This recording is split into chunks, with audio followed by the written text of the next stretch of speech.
রহমতের নবী 63 বছর হায়াতের শেষে বিদায় বেলা বলে গেলেন, ও দুনিয়ার উম্মত, আমি নবী বিদায় নিয়ে যাই, তোমরা কোন ভাবে জীবনটারে চালাইয়া জান্নাতের পথে আগাইবা। রহমতের নবী পরামর্শ দিলেন, জমিনে আমার একদল কলিজার বন্ধু আছে, ওয়ারাসাতুল আম্বিয়া, উলামায়ে আহলে হক, এদের পরামর্শ নিয়া তোমার জীবনটাকে সুন্দর করে চালাও। জমিনে দুইটা জিনিস আমি নবী রেখে গেলাম, এক হলো আল্লাহর দেওয়া কোরআন, দ্বিতীয় হলো রাসূলের আদর্শ সুন্নাত।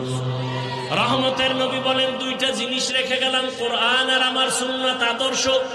এই দুইটা জিনিস রেখে চ্যালেঞ্জ দিয়ে গেলাম, যারা ধরে রাখবা তাদের জীবনে কোনোদিন সম্মানও যাবে না, ঈমানও যাবে না। ঈমান ও সম্মান ধরে রাখো কোরআন আর আমার আদর্শের মাধ্যমে। আমার আদর্শ কই পাইবা? আমার প্রিয় উলামায়ে কেরাম, আমার বন্ধু, এদের পরামর্শ নিয়ে, তাদের থেকে আমার আদর্শ নিয়ে চলো। ও এলাকার মা বোনেরা, যুবক বাবারা, ও বৃদ্ধ বাবাজি, আমি যে আপনাদের এতক্ষণ বয়ান শুনাইলাম, একবারও কিন্তু আমি বলি নাই আমি যে পাঁচকল্লি টুপি পরেছি আপনারাও পরেন, না হয় জান্নাত নাই। একবারও বলি নাই, বলবো না। আমি কওমি মাদ্রাসার সন্তান, একবারও বলি না আপনারা কওমি মাদ্রাসায় যান, স্কুল কলেজ ছেড়ে দেন, আমার মতো বড় হুজুর হইয়া যান, একবারও বলি নাই। আমি তাবলীগের লাইনের সন্তান, একবারও তাবলীগের পক্ষে আপনাকে ডাকি নাই। বরং আমি আপনাকে এতটুকু পরামর্শ দিতে চাই, সারা দেশ ঘুরে ঘুরে আপনি স্কুলে পড়েন, কলেজে পড়েন, চাকরি করেন, ব্যবসা করেন, ওখানে থাইকা আমার নবীর মুহাব্বত অন্তরে নিয়া, ওলিয়া উলিয়াদের পরামর্শ নিয়া, আমার আল্লাহর মুহাব্বত নিয়ে জান্নাতি হয়ে কবরে রওনা করেন। কেমনি স্কুলে থাইকা আল্লাহকে পাবেন? ও যুবক, আপনার মতো কত যুবক স্কুল কলেজে পড়ে, চাকরি করে, ব্যবসা করে, 5 ওয়াক্ত নামাজ পড়ে, দাড়িওয়ালা নামাজি নাই? আপনি কেন পারবেন না? এরে আল্লাহর বান্দারা, একটা বাচ্চা হাঁটতে পারে না, শিশু শুয়ে আছে, মা বাবা ধরে ধরে তাকে হাঁটা শিখায়। আব্বা এক জায়গায় বইয়া, আম্মা আর এক পাশে, মাঝখানে বাচ্চারা ধরে সাইরা দেয়, সাইরা দিলে বাবা ওদিক দিয়ে হাত বাড়ানো, এভাবে চেষ্টা করতে করতে বাচ্চা হাঁটা শিখে।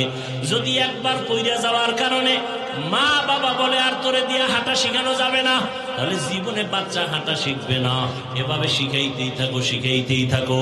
আমি যদি মনে করি আমার নামাজটা আমি আল্লাহর জন্য যেদিন হবে সেদিন আমি পড়বো, খোদার কসম, এইভাবে ঘরে বসে থাকলে কোনোদিন আল্লাহর জন্য তোমার অন্তর তৈরি হবে না। আল্লাহ ওয়ালাদের মজলিসে যাও, তাহাজ্জুদের মুসাল্লায় দাঁড়াও, কারণ আল্লাহ পাক বলেন, আসরের সময় বান্দা তুই আমারে ডাকো, মাগরিবে আমাকে ডাকো, এশায় আমাকে ডাকো, ফজরে আমাকে ডাকো, আর একটা টাইম আছে আমি আল্লাহ তোকে ডাকি। কোন সময়?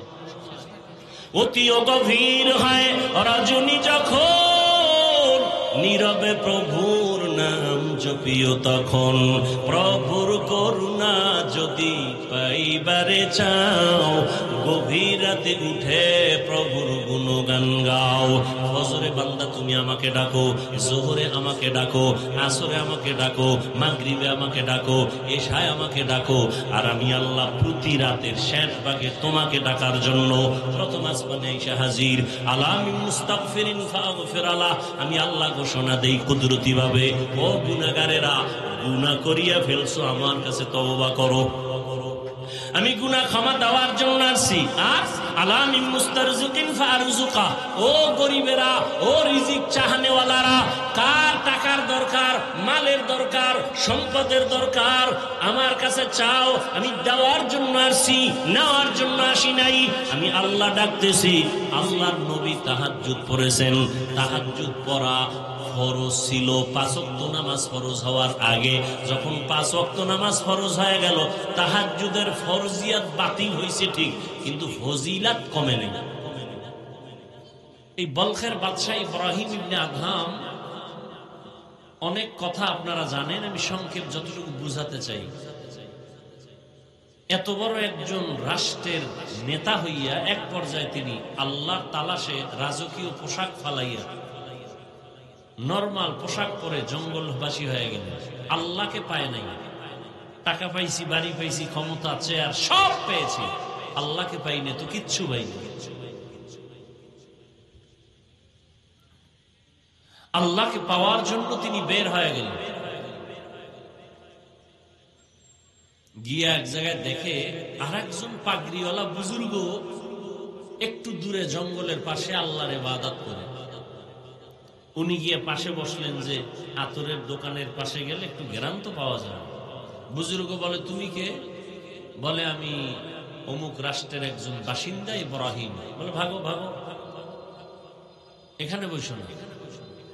ইবাদত কি করলে কি হবে? মনের হিংসা তো ভিন্ন জিনিস।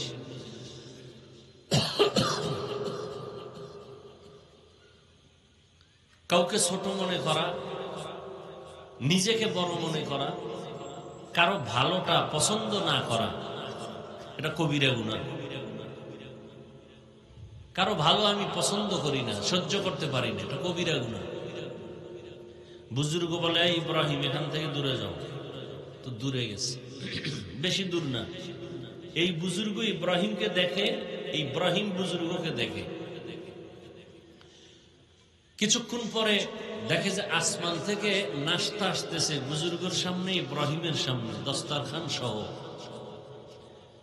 ইব্রাহিম তাকায় বুজুর্গের নাস্তার দিকে, দস্তরখানের দিকে। বুজুর্গ দেখে ইব্রাহিমের দস্তরখানের দিকে। তুলনামূলক বুজুর্গ তাকায় দেখতেছে আমার দস্তরখানের খানার থেকে 1000 কোটি গুণ দামি খানা ইব্রাহিমের দস্তরখানে। বুজুর্গর মাথা গরম হয়ে গেল। এত বছর ডাকলাম আমি আল্লাহ তোমারে, এই বান্দা আসলো মাত্র, তার নাস্তা ভিআইপি কেন? আল্লাহ বুজুর্গের কলবের মধ্যে জবাব ঢেলে দিলেন, ইসলাম ত্যাগের নাম, ভোগের নাম না। তোমার ত্যাগ আর ইব্রাহিমের ত্যাগ আসমান জমিন ডিফারেন্স। পৃথিবীতে যত নবী রসুল গেলেন, ইব্রাহিম নবীর ত্যাগ, ইসমাইল নবীর ত্যাগ। আজকে পুরা কোরবানি ইব্রাহিম নবীর সুন্নাত, কোরআনের আয়াত। পুরা হজে যান আপনারা, হজের সব স্মৃতি ইব্রাহিম, ইসমাইল, হাজেরার স্মৃতি। পাথর মারতেছে ইসমাইলের স্মৃতি। সফা মারওয়ায় হাজী সাহেব দৌড়াতে হবে 8-7 বার, না দৌড়াইলে হজ বাতিল। মা হাজেরার স্মৃতি। ত্যাগ কাকে বলে? মা হাজেরা শিশু বাচ্চা নিয়ে জঙ্গলে মক্কার পার্শ্বে জীবন কাটালেন একা। এই ত্যাগের কারণে স্মৃতি এমন করে দিলেন আল্লাহ, কিয়ামত পর্যন্ত হাজেরার স্মৃতি মানুষ স্মরণ করবে। ত্যাগ। হাজেরা আলাইহিস সালাম, তিনি যে পৃথিবীর শ্রেষ্ঠ একজন সুন্দরী রূপসী, সমস্ত নবীদের থেকে দাম বেশি, মোটেই না। কিন্তু তার স্মৃতি আজকে কেন আমরা স্মরণ করি? শুধু করি না, আল্লাহর স্থায়ী আইন বিধান। হাজেরা যেভাবে দৌড় দিছে, 7টা চক্কর দিছে সফা মারওয়ায়, এখানে যদি কেউ চক্কর না দেয় তার হজ বাতিল। ইসমাইল ইব্রাহিম যেই জায়গায় বসে শয়তানকে পাথর নিক্ষেপ করছে, ওখানে যদি কেউ পাথর নিক্ষেপ না করে হজ বাতিল। এটা যোগ্যতার কারণে হয়নি, ভোগের কারণে হয়নি, ত্যাগের কারণে হয়েছে।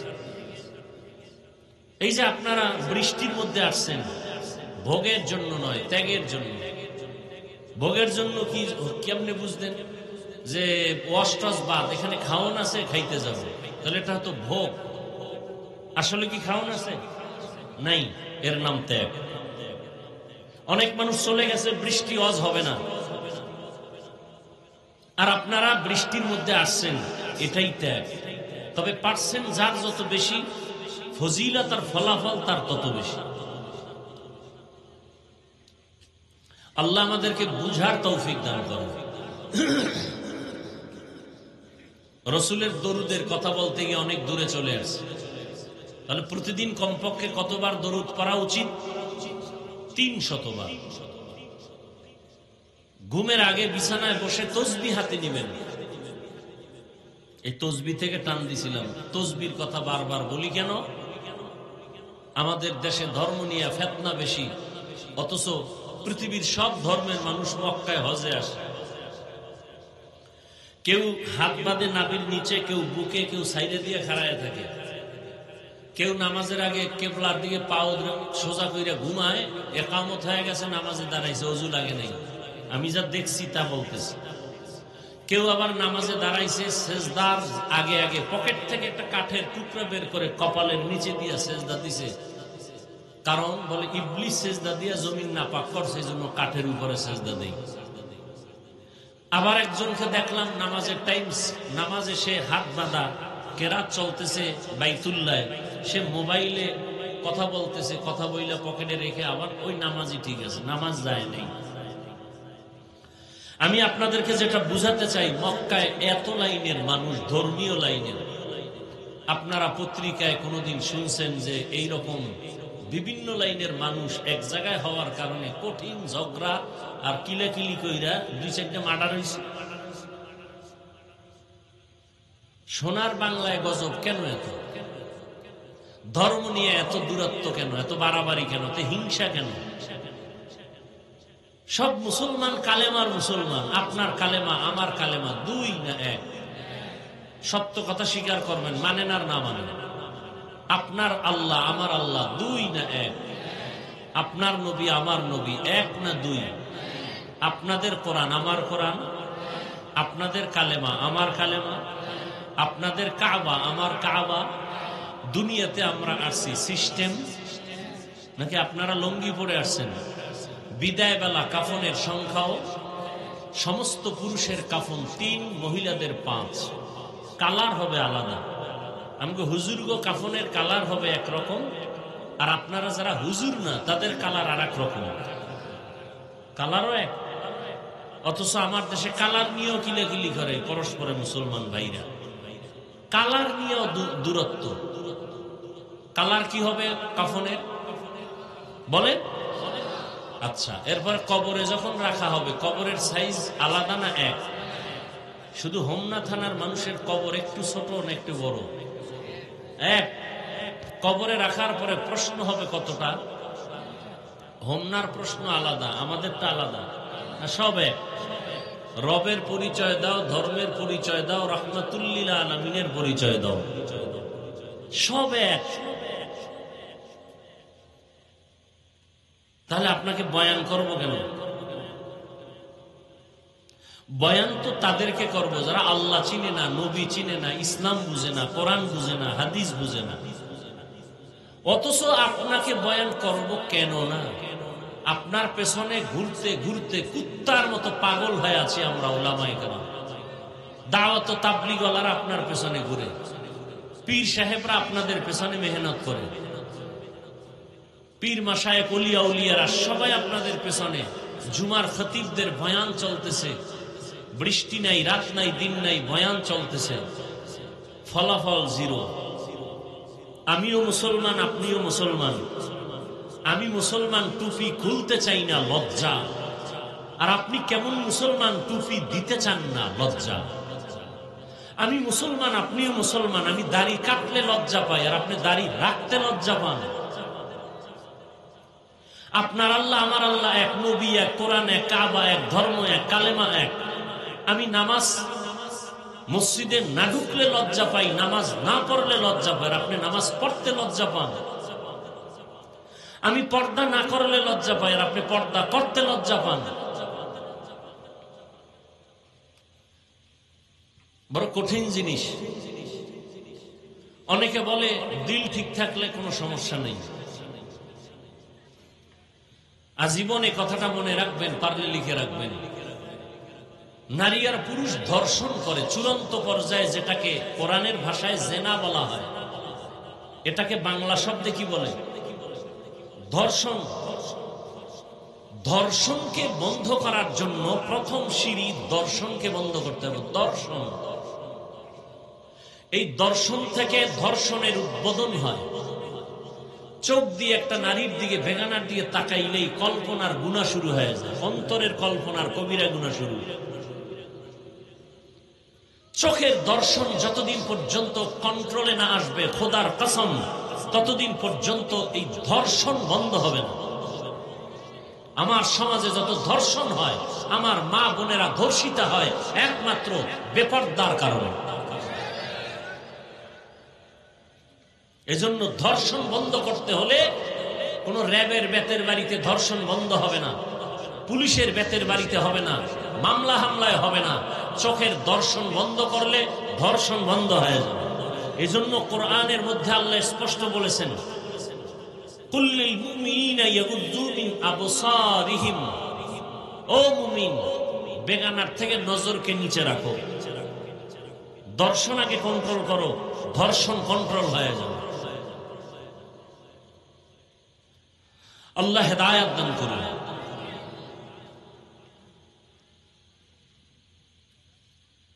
তসবি টানবেন, তসবি। বর্তমান বাংলাদেশে কিছু টুপিওয়ালারা বলে তসবি পড়া বেদাত।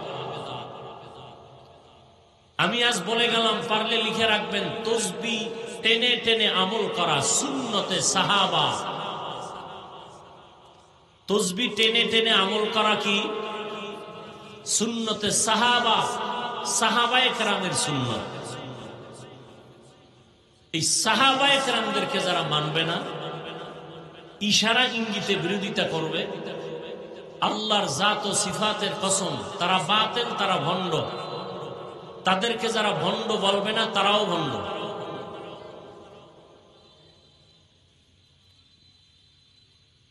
তো তসবি হাতে নিয়ে আমল করা সুন্নতে সাহাবা, এটাকে বলতেছে একদল বেদাত। বলে বলে সে শান্তি পাক, নিয়ে আমরা বলতে চাই না। আমাদের যেটা করণীয় সেটা কি? তসবি হাতে নিয়া সময় থাকলে নামাজের দরুদ, সর্বশ্রেষ্ঠ দরুদ। দুনিয়ার সব উলামায়ে কেরাম একমত, পৃথিবীতে রসুলের দেওয়া যত দরুদ আছে এর মধ্যে শ্রেষ্ঠ দরুদ যেটা নামাজে পড়ি, এটা বাইরে পড়াও অনেক উত্তম। দরুদ ইব্রাহিমী যদি পড়েন নামাজের ওই ঘুমের সময় 300 বার, সময় কম, এজন্য সংক্ষেপে পড়বেন। সাল্লাল্লাহু আলাইহি ওয়া আলিহি ওয়াসাল্লাম, সাল্লাল্লাহু আলাইহি ওয়া আলিহি ওয়াসাল্লাম, সাল্লাল্লাহু আলাইহি ওয়া আলিহি ওয়াসাল্লাম। এক ধ্যানে আমি রসুলের রওজাকে সামনে রেখে দরুদ পড়তেছি। আমার দরুদ ফেরেশতারা রসুলের কাছে পৌঁছায় দিতেছেন। রসুল আমার সব খবর, সবকিছু জানতেছেন, আল্লাহ পাক জানায় দিতেছেন। আমি সেই নিয়তে দরুদ পড়তেছি। এভাবে দরুদ পড়ে আবার যদি ঘুমিয়ে পড়েন, ডান কাতে ঘুমাবেন, চেহারাটা কিবলার দিকে ফিরাবেন। আল্লাহকে সাক্ষী রেখে বলে গেলাম, এই আমলটা যদি লাগাতার চালু রাখেন, ঘুমের মধ্যে রসুলের সাথে মোলাকাত হয়ে যাবে।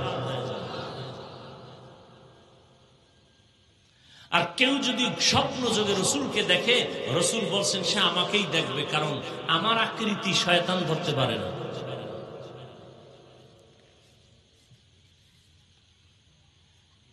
আল্লাহ আমাদের বেশি বেশি বেশি দরুদের আমল করার তৌফিক দান করেন। তাহলে চেষ্টা করবো, আমরা পারি আর না পারি, কি করব? চেষ্টা করা বান্দার কাজ। যেইভাবে নামাজ আদায় করা দরকার ওইভাবে আমরা পারি না। আবু বকর সিদ্দিক রাদিয়াল্লাহু আনহু যেইভাবে নামাজ পড়ছেন, ওইভাবে নামাজ আমি আদায় করতে পারি না, কারণ তার তাকওয়া আমার তাকওয়া আসমান জমিন ডিফারেন্স। তার মানে কি নামাজ ছেড়ে দিব? চেষ্টা করবে। একজনে এই ধরে মনে করেন, এই যে একটা কাগজ নিয়ে পড়তেছে আপনাদের চায়ের দোকানে বসে, খুব দ্রুত, বা একটা পত্রিকা পড়তেছে। আপনি বললেন, ভাই পত্রিকা পড়েন, এত তাড়াতাড়ি কেমনে পড়বেন? এটা ধরলেই পড়া যায় না। কেমনে? বহু চক, সিলেট, কলম, কাগজ, এগুলো পড়তে পড়তে ক খ সরু সারেয়া পড়তে পড়তে পড়তে পড়তে পড়তে পড়তে আজকে তাড়াতাড়ি পত্রিকা পড়া পারছে।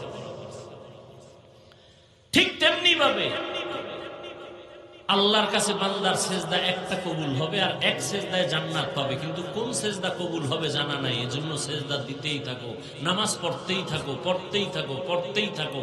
এক সময় পড়তে পড়তে হঠাৎ করে এক সেজদায় চোখের পানি আসবে, কলমের দরজা খুলে যাবে, এক সেজদা জান্নাত রেডি।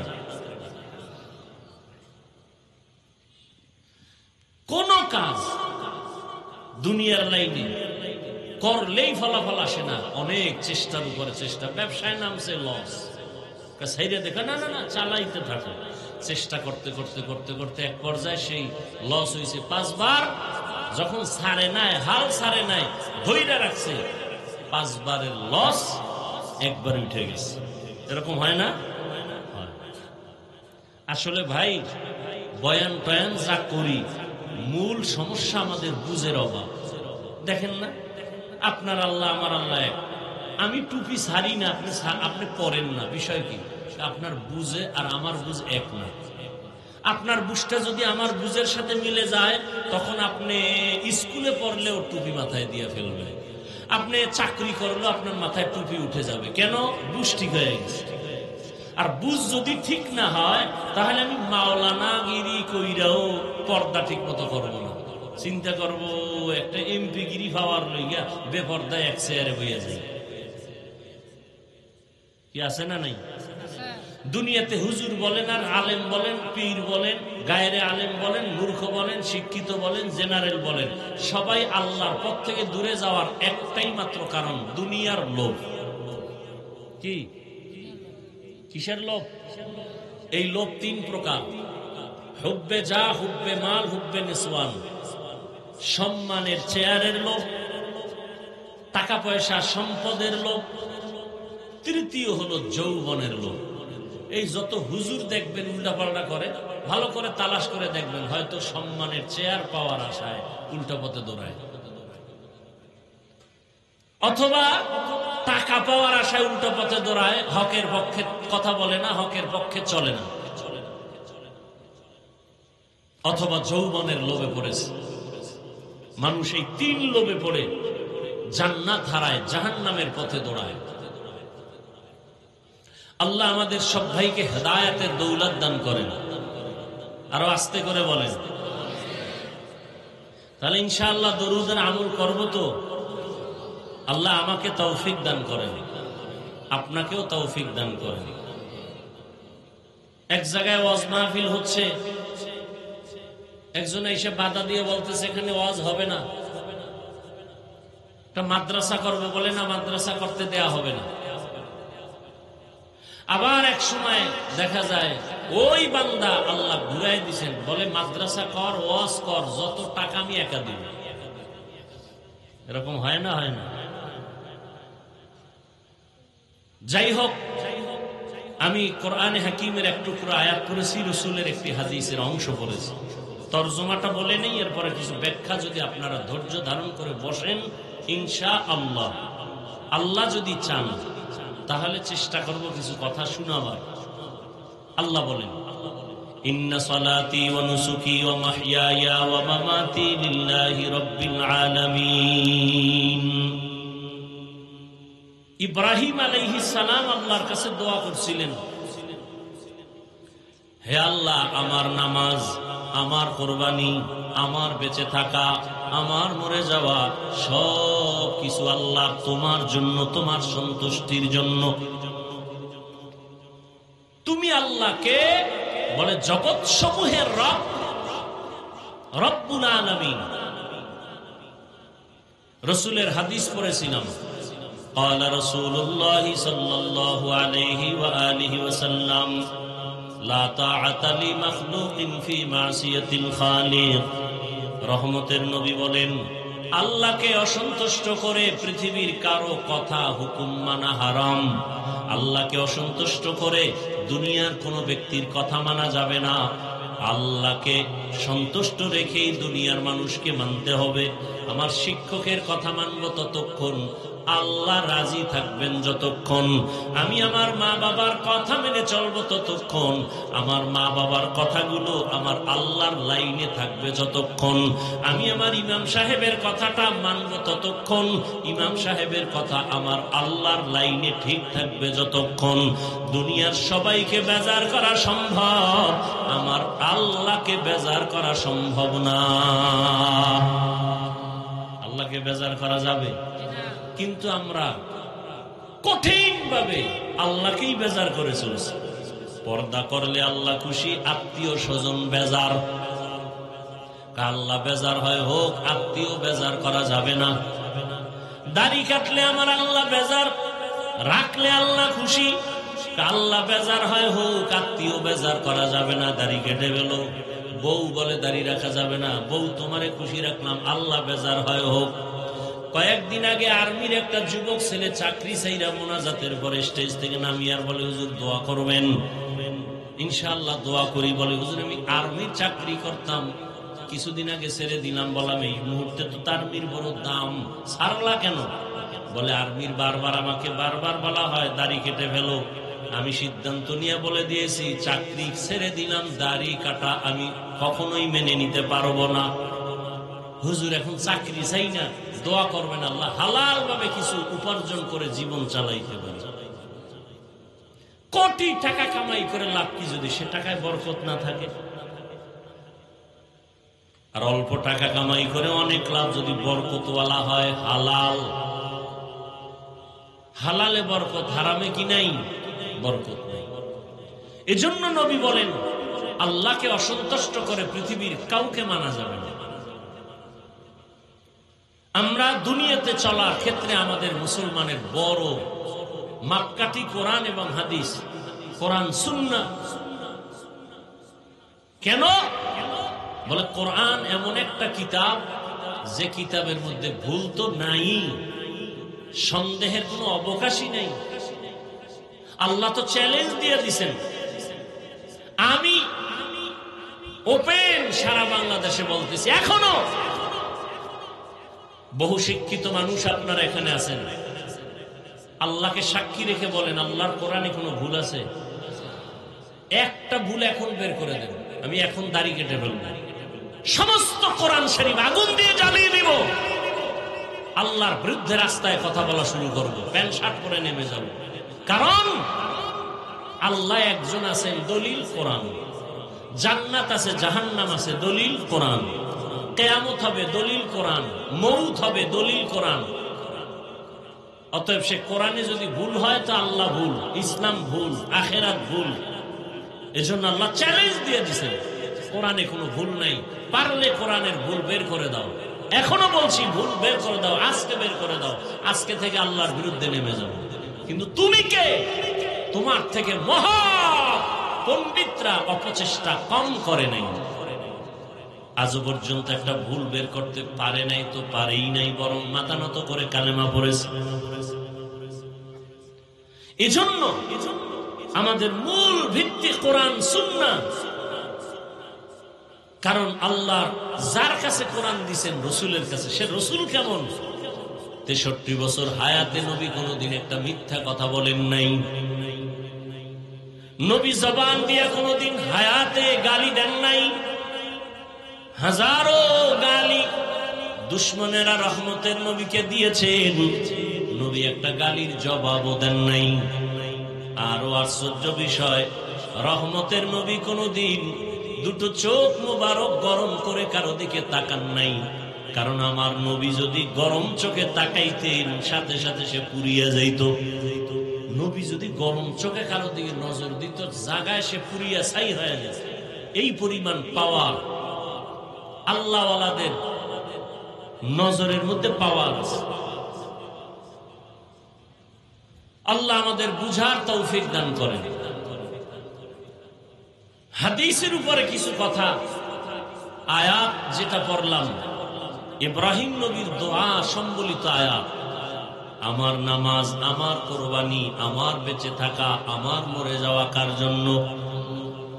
ইয়া ইলাহি মুঝসে মুঝকো দূর কর, তাকে দেখো মুঝ মে তুঝকো এক নজর। ইয়া ইলাহি तू मेरा माबूद है, या इलाही तू मेरा माशूक है। মুসলমান বয়ান শুনে মসজিদে আজান দিলে দৌড়ায়, কিন্তু মুসলমানের যে বিজয়ের কিছু সময় আছে নিয়ে কোনো চিন্তাই নেই, কোনো ফিকির নাই। সামনে আসতেছে, গেছে পহেলা বৈশাখ, আসতেছে আবার 1 জানুয়ারি, 31 নাইট করবে, এরপরে ইংরেজি নববর্ষ উৎসব পালন করবে। মুসলমানের সন্তান হিসাবে আরবি নববর্ষ কোন মাসে কেউ বলতে পারবে না, খবর নেই। মুসলমানের জন্য আরবি নববর্ষের প্রথম মাস মুহররম। মুহররমের আজ 11 তারিখ, গতকাল গেল 10 তারিখ, যেটাকে বলা হয় রসুলের ভাষায় আশুরা। আশুরার রোজার অনেক মূল্য। আমরা গতকাল রোজা রেখেছি, আজও রোজা রেখেছি।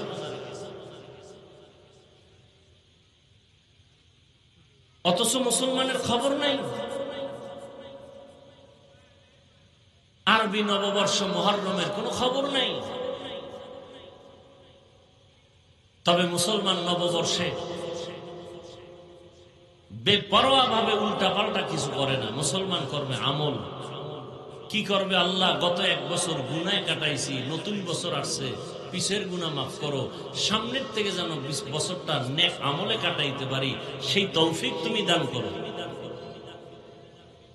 আর আমাদের দেশের মানুষগুলো নববর্ষ পেলে বিগত 1 বছরে যা আকাম না করছে, শুধু ওই দিন সে আকাম করে। কত আকাম আছে জমিনে। বাংলাদেশের মুসলমান সে সব রাস্তায় দৌড়ায়। না বাবা বাধা দিলে মানে, না মা বাধা দিলে মানে। আল্লাহ হেদায়েত দান করেন।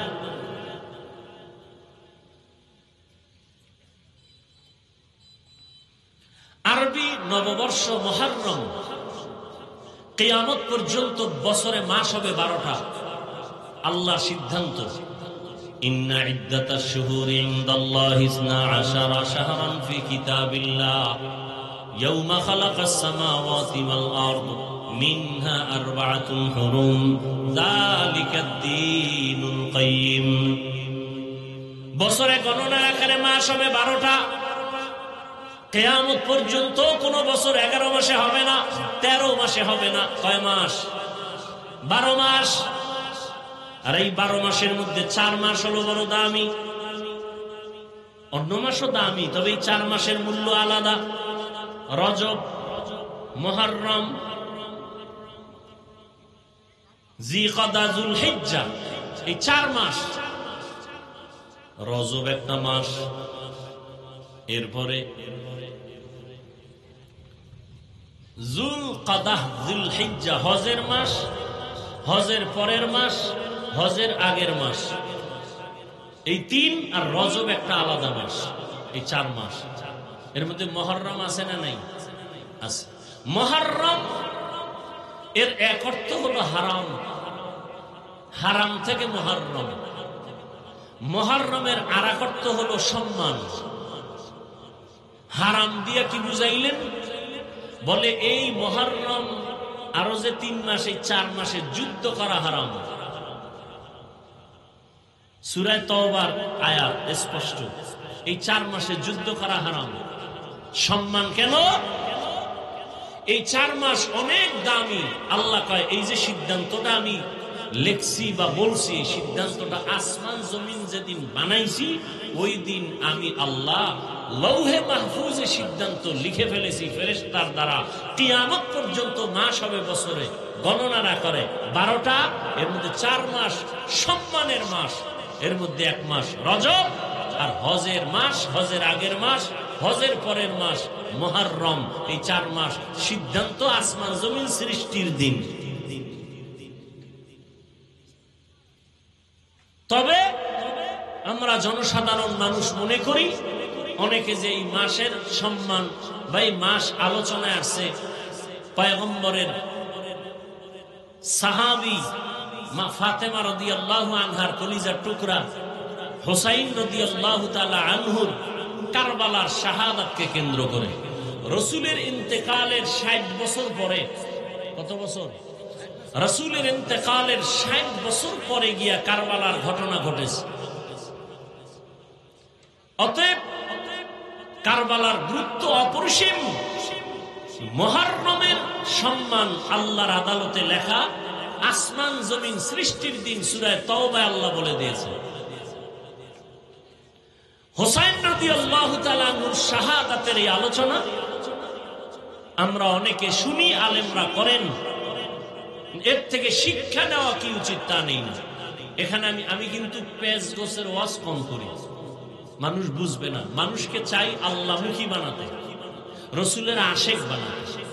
শর্ট কথায় সহজে যাতে বুঝে এভাবে আমি কথা খুব শর্টে বলি যাতে সহজে বুঝে। কেমন?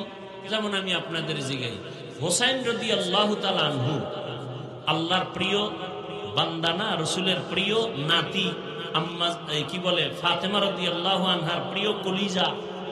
কথা ঠিক? আপনার দিল কিন্তু একটা সাক্ষী দেবে, দিবে না? কোনটা ভালো কোনটা খারাপ। একটা গালি দিছেন, আপনার অন্তর কি বলে গালিটা ভালো না খারাপ? আচ্ছা, আপনি একটা কথা আমাকে বলছেন, আমি স্টেজ থেকে নামতেছি, আপনি একটা কথা বলছেন, কথাটা যদি আপনি উল্টা বলে ফেলেন আর আমি যদি কষ্ট পাই, আপনাকে কিছু না বললেও আপনার অন্তরে কিন্তু একটা আঘাত করবে, বাড়ি মারবে, হুজুরের কথাটা ঠিক হয় না বলা। কথা ঠিক? দলিল কোরআন হাদিসে আমাদের আছে, অভাব নাই, বাকি আপনাদের দিল কি বলে আমাকে সেটা বলবেন। পেশগোছের কথা নেই। হোসাইন রাদিয়াল্লাহু তাআলা আনহু কি দাড়িবিহীন ছিলেন? আপনার দিল কি বলে? হোসাইন রাদিয়াল্লাহু আনহুর সম্পর্কে যত বয়ান শুনছেন, আপনারা কি জানছেন বা কি আপনাদের অন্তর সাক্ষী দিছে? তার দাড়ি ছিল না? বলেন। তিনি বেনামাজি ছিলেন? তিনি বেপরদায় চলছেন? তিনি মানুষকে গালি দিছেন? তিনি কার উপরে জুলুম করছেন? আপনি মাইয়া পোলার উপরে, ভাই বোনের উপরে জুলুম করেন কেন? আপনার দাড়ি লম্বা হয় না কেন? আপনি হোসাইন রাদিয়াল্লাহু তাআলা আনহুর মতো 5 ওয়াক্ত নামাজ পড়েন না কেন? তিনি তো কারবালায় গেছিলেন কেন? এর খবরই তো নাই।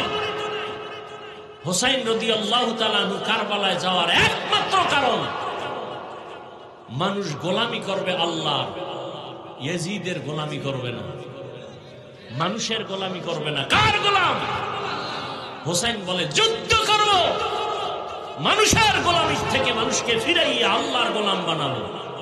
আপনি নেতার গোলামি করেন কেন? নেত্রীর গোলামি করেন কেন? টাকার গোলামি করেন কেন?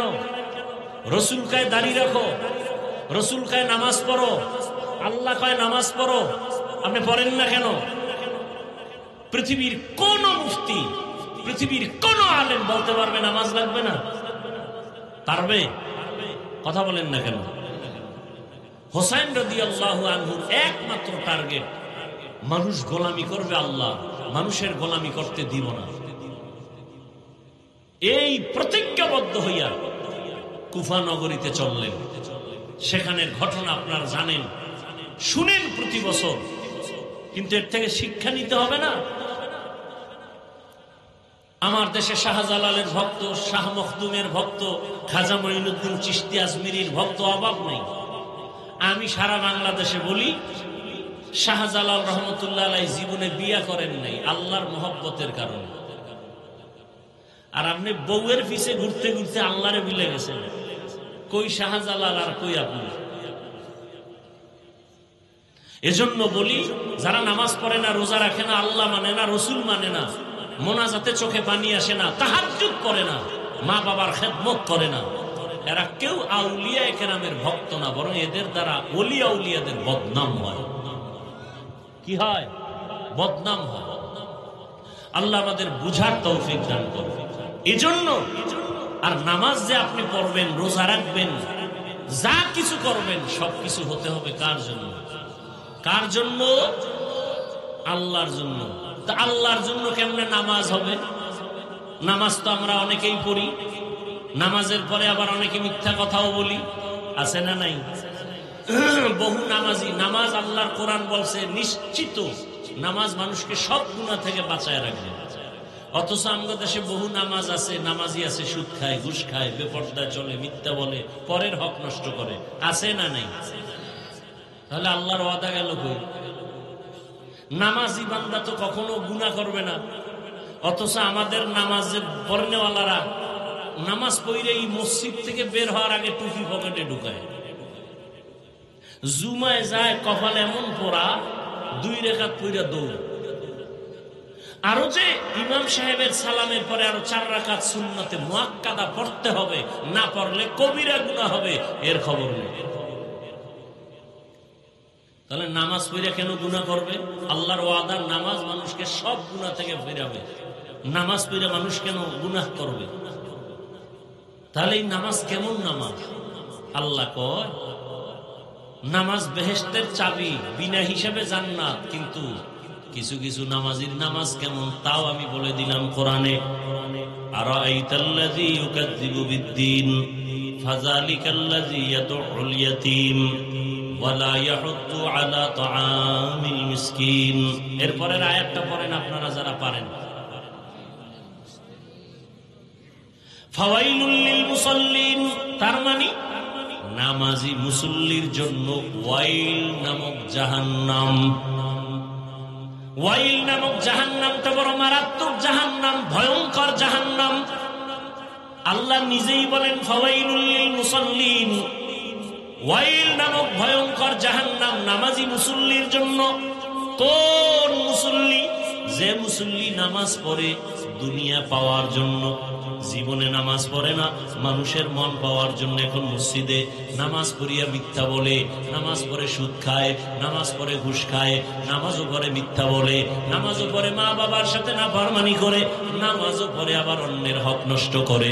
এমন মুসল্লির জন্য আল্লাহ নিজেই বলেছেন ফাওয়াইলুল লিল মুসাল্লিন। এটা তো আপনাদের একটা জানা শোনা সূরা, বাংলায় তরজমাটা পড়ে দেখেন কি বলছে ওখানে। বাজার দিয়ে কোরআন কেনা লাগবে না, মোবাইল তো চালান, গজবের মোবাইল তো হাতে হাতে আছে। বাংলা কোরআন এটারে সার্চ দিয়ে ডাউনলোড করবেন, লিখবেন বাংলা কোরআন, আসলে এটাকে ডাউনলোড করবেন। 114 সূরা চলে আসবে। এরপর আরাইতাল্লাযী সূরাটা শেষের দিক দিয়ে তরজমাটা পড়বেন। ফাওয়াইলুল লিল মুসাল্লিন, নামাজি মুসল্লির জন্য জাহান্নাম। তাও কেমন জাহান্নাম? ভয়ঙ্কর জাহান্নামের নাম ওয়াইল নামক জাহান্নাম। এই শুধু নামাজি মুসল্লি, ওয়াইল নামক জাহান্নামটা ভয়ঙ্কর। আর এই ভয়ঙ্কর জাহান্নামটা কার কার জন্য? আরেক আয়াতে আল্লাহ বলেন ওয়াইলু ইয়াউমাইযিল লিল মুকাজ্জিবিন, মিথ্যাবাদীর জন্য ওয়াইল নামক জাহান্নাম ভয়ঙ্কর। আর কার জন্য? ওয়াইলুল লিল মুতাফফিফিন, ব্যবসা করতে গিয়া যারা কাস্টমারের সাথে দুই নাম্বারি করে তাদের জন্য ওয়াইল নামক জাহান্নাম। আর কার জন্য? ওয়াইলুল লিকুল্লি হুমাযাতিল লুমাযা, যারা মানুষের দোষ পেছনে পেছনে বলে, গীবত শিকায়াত করে, তাদের জন্য ওয়াইল নামক জাহান্নাম। এখন তো মসজিদে গীবত চলে, স্টেজে গীবত চলে, মাইক পাইলে গীবত। আর গীবত কইতে তো বিসমিল্লাহ লাগে না। ফেসবুকে লিখতেছে একজন আর একজনের বিরুদ্ধে, এক হুজুর আর এক হুজুরের বিরুদ্ধে গীবত চলতেছে।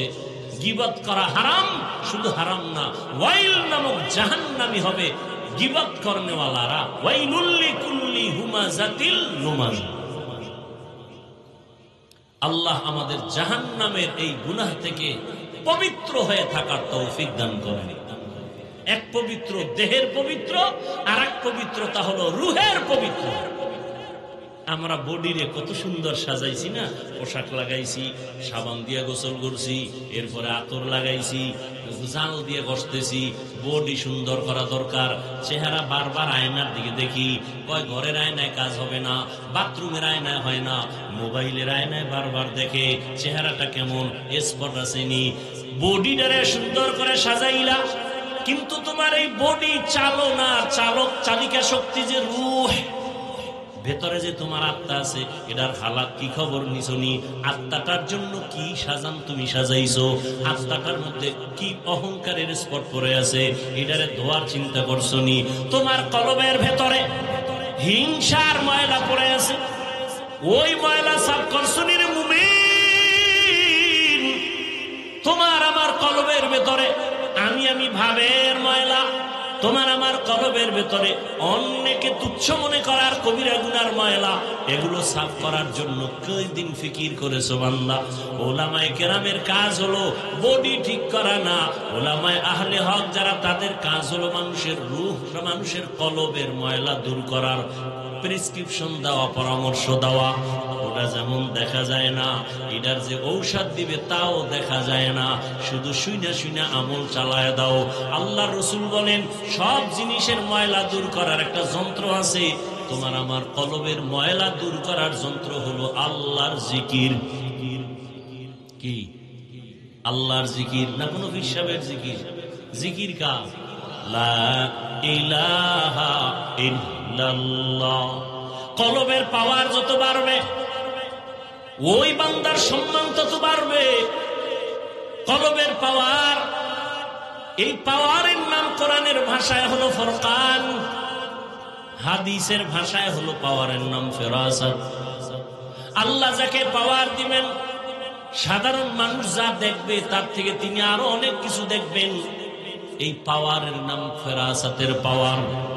যেমন ওমরে ফারুক রাদিয়াল্লাহু তাআলা আনহু জুমার খুতবা দিতেছেন, হঠাৎ করে একটা অপ্রাসঙ্গিক আওয়াজ দিলেন, ইয়া সারিয়াতাল জাবাল, ইয়া সারিয়াতাল জাবাল, ইয়া সারিয়াতাল জাবাল। ওই সারিয়া, পাহাড় পাহাড় পাহাড়। সারিয়া কই? মদিনায় বইয়া ওমর আওয়াজ দিছেন। সারিয়া মদিনা থেকে 2000 কিলোমিটার দূরে ইরানের জমিনে যুদ্ধ করে। ওমর আওয়াজ দিছে মদিনায় বইয়া, এই সারিয়া সাবধান, সামনে পাহাড়। সারিয়া কই? মদিনাতুল মুনাওয়ারা থেকে 2000 কিলোমিটার দূর ইরানে যুদ্ধ করে। সারিয়াকে জিজ্ঞেস করা হলো, ও সারিয়া, ওমরের আওয়াজটা কি শুনছিলানি? সারিয়া বলে, কাছে বৈশা যেমন শোনা যায় তেমনি শুনেছি। এই পাওয়ারের নাম ফেরাসাত। আল্লাহর ওলি যারা খাঁটি ওলি, তাকওয়ার উপরে মুজাহাদা করে, মুশাহাদা করে, মুরাকাবা করে, আল্লাহ তাদেরকে এই পাওয়ার দান করেন। আর এই পাওয়ার কোন ভণ্ডকে আল্লাহ দিবেন না, বেনামাজিকে দিবেন না, হারাম যে খায় তাকে দিবেন না। এই পাওয়ার আল্লাহ তাকওয়াওয়ালাকে দান করবেন। তাকওয়া মানে কি? গুনাহমুক্ত জীবন অর্জন করার নাম তাকওয়া। যে ইচ্ছা করে গুনাহ করে না, অনিচ্ছায় গুনাহ হয়ে গেলে তওবা করতেও দেরি করে না, এর নাম তাকওয়া। যিনি এই অর্জনটা করে তার নাম মুত্তাকি। মুত্তাকিনদের ফলাফল দুনিয়াতে 6টা, আখিরাতে 2টা। কোরআনের আয়াত। আখিরাতে 2 ফলাফল পুরস্কারের, প্রথম বিনা হিসাবে জান্নাত, দ্বিতীয় পর্দা ছাড়া ডাইরেক্ট আল্লাহর সাথে হবে মোলাকাত। আর দুনিয়াতে 6টা। 6এর মধ্যে এক পুরস্কারের নাম আল্লাহ গায়বী খাজানার থেকে তাকে রিজিক দান করবে। করোনা, স্কুল বন্ধ, কলেজ বন্ধ, চাকরি বন্ধ, ব্যবসা বন্ধ, সব কিছু বন্ধ। কোরআনের মাদ্রাসা বন্ধ হয়নি। কি মিথ্যা বলতেছি? কুলাঙ্গার শিক্ষিত ছেলে ট্রিপল মাস্ক লাগায় বসে আছে। করোনা, বাবায় করোনা আক্রান্ত, কাছে যায় না, মরবে। বাবায় মরেই গেল। কুলাঙ্গার ছেলে, শিক্ষিত কুলাঙ্গার, বাবার জানাজায় যায় নাই করোনা। ইতিহাস মানুষকে উপরে উঠায়, নিচে নামায়। ভুলবেন না, সেই সময় আমার দেশের শত শত করোনার লাশ কাঁধে নিলেন, গোসল করাইলেন, জানাজা পড়াইয়া নিজে কবরে দাফন করলেন। আমার দেশের টুপিওয়ালা হুজুরেরা, একজন হুজুরেও করোনায় মরে নেই। কোন হুজুর না খায়া চাকরি ছাড়ছে। আল্লাহ চোখে দিয়ে দেখায় দিলেন, আমার উপরে মোহাব্বত নিয়ে তাকওয়ার উপরে যারা চলবে, আমি আসমান থেকে গায়বী খাজানা রিজিকের দরজা খুলে দিই। এরপরে হুজুর খারাপ, এরপরে কি খারাপ? কথা বলেন না কেন? হুজুর খারাপ। আমাকে একটু জবাব দেন। এই পিছনে তাকান কেন? সমস্যা? স্টেজে বৈশেই বলছি, ভোগের নাম ইসলাম না, ত্যাগের নাম ইসলাম। শেষ, ত্যাগ শেষ। একটু বৃষ্টির ফোঁটা পরে এই যেমনি ভয় পান। খোদায় যদি নদীরে হুকুম দেয় যে পুরো এলাকাটা নিয়ে যায়, ঘুমের মধ্যে দেখবেন পানির ভিতরে হাবুডুবু খাইতেছেন। শরীয়তপুরের নড়িয়া থানা নিয়ে গেছে না, আপনারা সাইজ করতে আল্লাহর 1 সেকেন্ড লাগে। করোনা দেখেও ভয় আসে নাই। যে মাইরের বেশি ভয় পায় ও কঠিন মাইর খায়।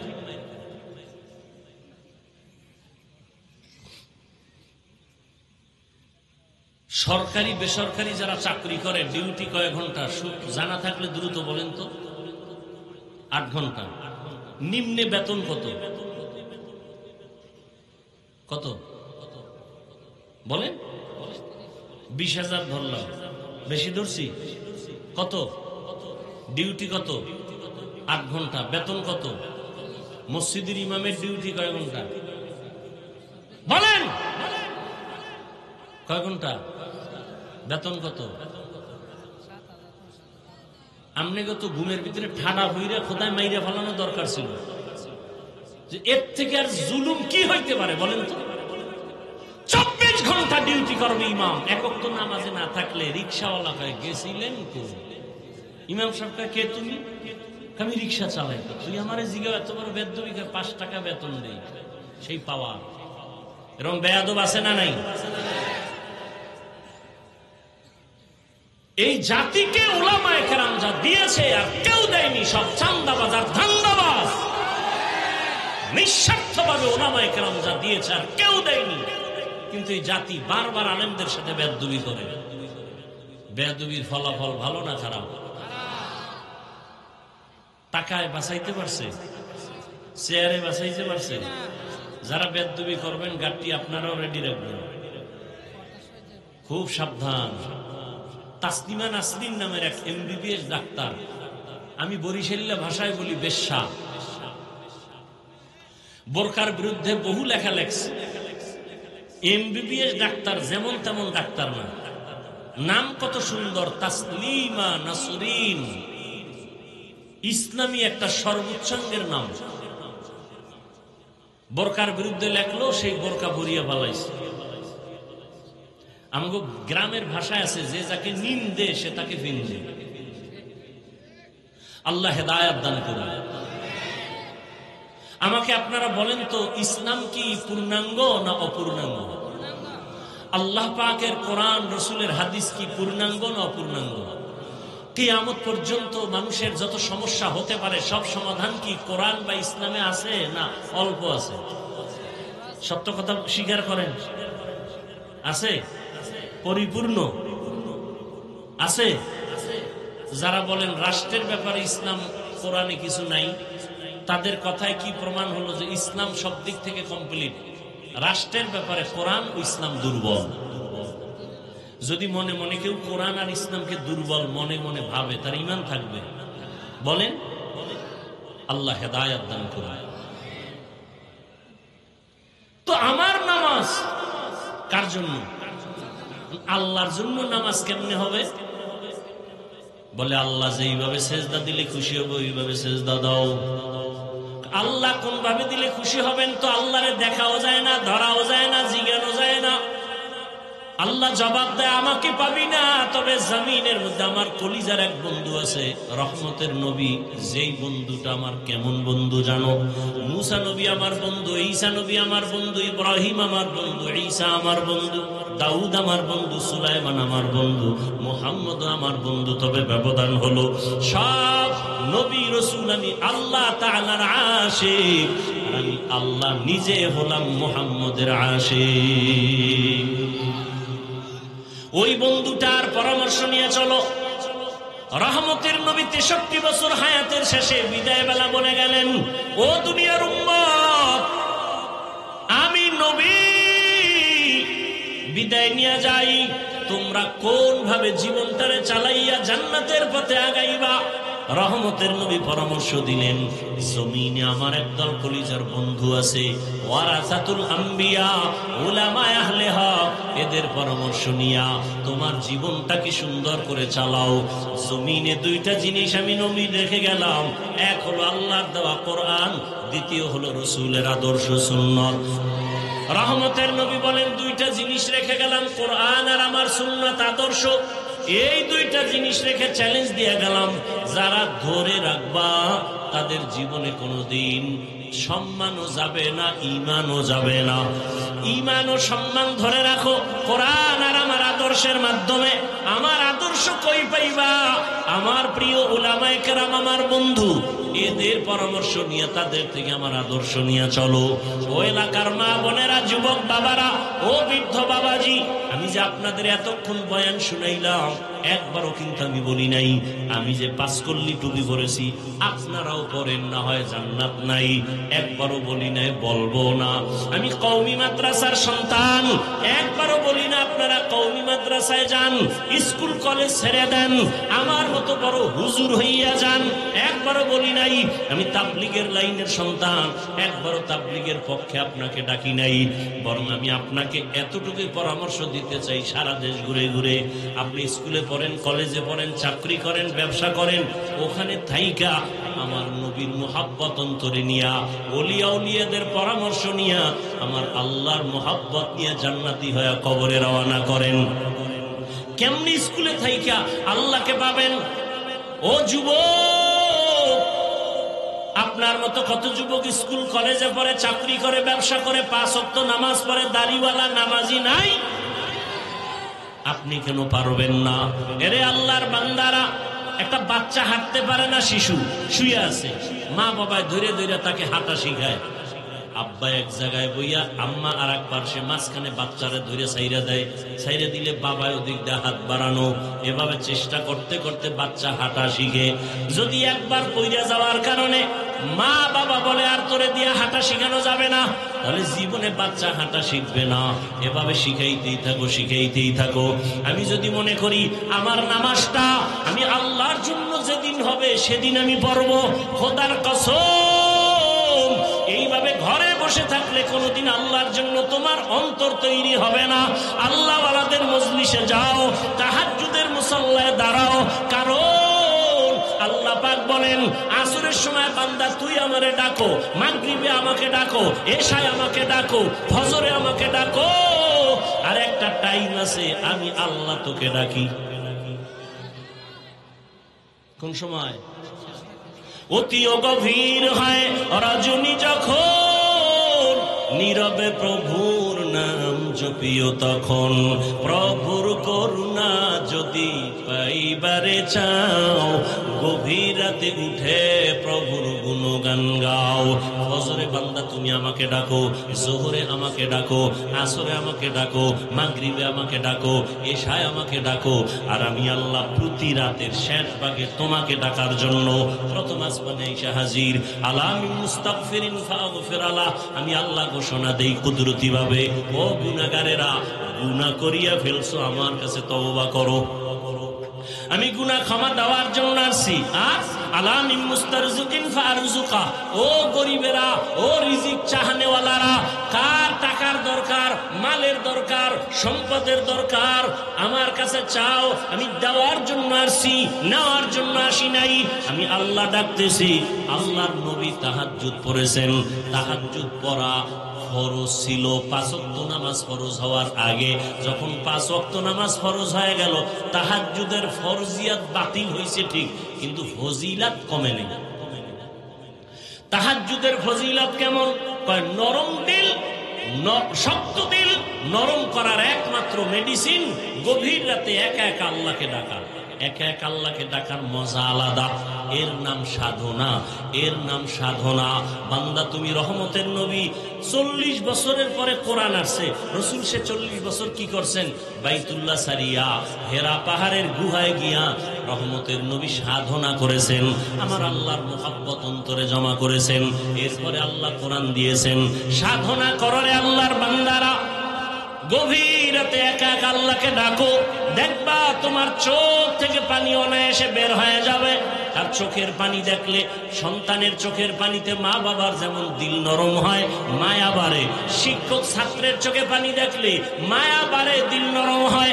আমার আল্লাহর মায়া তো আরো আরো বেশি। বান্দা যখন চোখের পানি ছেড়ে একবার আল্লাহ বলে ডাক দেয়, আমার আল্লাহর কুদরতি অন্তরে মায়া জন্ম হয়ে যায়। আল্লাহ বলে, বান্দা তোর চোখের পানি গালের নিচে যাওয়ার আগে আমি আল্লাহ তোর জীবনের সব গুনাহগুলো মাফ করে দেই। আমি আল্লাহ তোর জন্য এত মায়ার দরজা খুলে রাখছি, কারণ আমার ছেলে নাই, মেয়ে নাই, স্ত্রী নাই, কিছুই নাই। আমি বড় আদর করে মানুষ তোমাদের বানাইছি, আমার মোহাব্বতের দরজা দিয়ে বারবার তোমাকে ডাকতে থাকি। ও আল্লাহর বান্দারা, ও পর্দার আড়ালের মা বোনেরা, আপনাদের মাদের কত মর্যাদা ইসলাম দিয়েছে। ও আমার যুবক বাবারা, স্কুলে পড়ো, কলেজে পড়ো, চাকরি করো, বাধা নাই। এই বরকতের মাস, মুহররমের মাস, হুসাইন রাদিয়াল্লাহু তাআলা আনহুর আদর্শ অন্তরে লালন করো।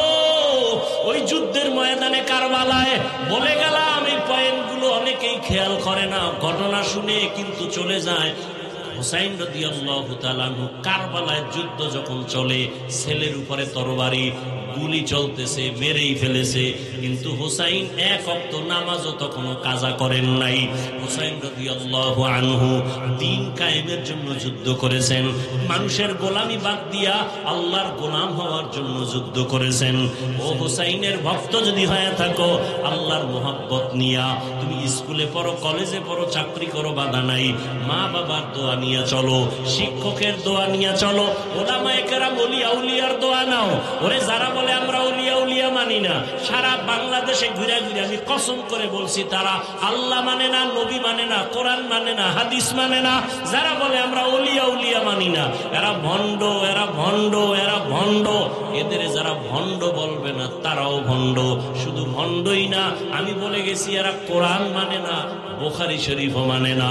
এরে আল্লাহর বান্দা, আল্লাহ বলেন আমি দুই দল মানুষের সাথে আমি আল্লাহ নিজে যুদ্ধ করব। কত বড় কঠিন কথা। দুই দল মানুষ কারা? একদল কোরআনে বর্ণনা আছে, সুদের সাথে যারা জড়িত, আল্লাহ বলেন রেডি থাক, আমি তোর সাথে যুদ্ধ করব। কারণ তুই কত খারাপ জানো, 24টা ঘন্টার সেকেন্ডে সেকেন্ডে সেকেন্ডে সেকেন্ডে অল টাইম গর্ভধারিণী মায়ের সাথে তুই জিনা করো। অতএব আমি আল্লাহ তোর সাথে যুদ্ধ করবো, রেডি থাক। সুদের সাথে যাদের নাম লেখানো, ওদের হজ কবুল হবে না, নামাজ কবুল হবে না, রোজা কবুল হবে না, মোনাজাত কবুল হবে না, দান করলে সওয়াব হবে না, তেলাওয়াত করলে সওয়াব হবে না, বাইতুল্লাহ গেলে সওয়াব হবে না। আল্লাহ কয় রেডি থাক, যুদ্ধ করবো আমি আল্লাহ নিজে। আর এক দলের সাথে আল্লাহ যুদ্ধের ঘোষণা দিয়েছেন বুখারী শরীফের মধ্যে। ওই দলটা কারা? যারা ওলিয়া উলিয়ার বিরোধিতা করে। আল্লাহর কোরআন, আল্লাহ নিজে হাদিসে কুদসি বুখারী শরীফের মধ্যে আল্লাহ বলে দিয়েছেন, নবী জানায়া দেন আমার ওলি যারা, আমার বন্ধু যারা, আউলিয়া যারা, এক বচনে ওলি, বহু বচনে আউলিয়া, এদের বিরুদ্ধে যারা কথা বলে, আমি আল্লাহ নিজে এদের সাথে যুদ্ধ করব। এখন ওলি কারা? বুখারী শরীফের ইবারত, ওলিকে নবীজিকে আল্লাহ বুঝাই দিয়েছেন, ওলি তারা যারা ফরজ আমল তো করেই, এর থেকে আরো বেশি বেশি বেশি বেশি বেশি বেশি নফল ইবাদত করে। আর আপনি নফল করবেন দূরের কথা, ফরজই ঠিক নাই। এর মধ্যে আর একজনে কাটা ঘায়ে লবণ দিয়ে বলতেছে বেশি ইবাদত লাগে না। আহা, আল্লাহর ভয় অন্তরে জমা করে, মা বাবার দোয়া নিয়ে চলিও যুবক। স্কুল কলেজে পড়ো, চাকরি করো, মা বাবার সাথে বেয়াদবি করলে মরার আগে জীবনটা পঙ্গু হয়ে যাবে। শিক্ষকের দোয়া নিয়ে, আলেম ওলামা পীর আউলিয়ার দোয়া নিয়ে 5 ওয়াক্ত নামাজ পড়ো, স্কুলে পড়ো, বাধা নাই, কলেজে পড়ো, বাধা নাই, চাকরি করো, বাধা নাই। তুমি জবাব দাও। তোমার মতো যুবক একটু আগেও তো জবাব দিয়েছো, অনেকে স্কুল কলেজে পড়ে নামাজ ছাড়ে না, র্যাব আর্মি পুলিশ বিডিআরের চাকরি করে, নামাজ পড়ে, দাড়িওয়ালার অভাব নাই। বাবা তোমার বিবেকটাকে জিজ্ঞাসা করো, তুমি কেন পারো না? ও পর্দার আড়ালের মা বোনেরা, আপনার মতো কত মা কত বোন এখনো আছে এলাকায়, খুঁজলে পাওয়া যাবে। নামাজ পড়ে, পর্দা করে, স্বামীর মাল হেফাজত করে, খেয়ানত করে না, মোবাইলে সময় নষ্ট করে না। ওরে আম্মা জানেরা, আপনারা কেন পারবেন না? আল্লাহর কাছে তওবার দরজা খোলা, আল্লাহকে ডেকে ডেকে মনে মনে বলেন, হে আল্লাহ, জীবনে তো গুনাহ কম করি নাই, চোখের গুনাহ, হাতের গুনাহ, জবানের গুনাহ, অন্তরের গুনাহ। ও আল্লাহ, আমার মতো মানুষ যদি পর্দা করে, নামাজ পড়ে, স্বামীর মাল হেফাজত করে, আমার মতো যুবক যদি জেনারেল লাইনে তাকিয়া আল্লাহর হুকুম মানিয়া চলে, আমি কেন পারবো না?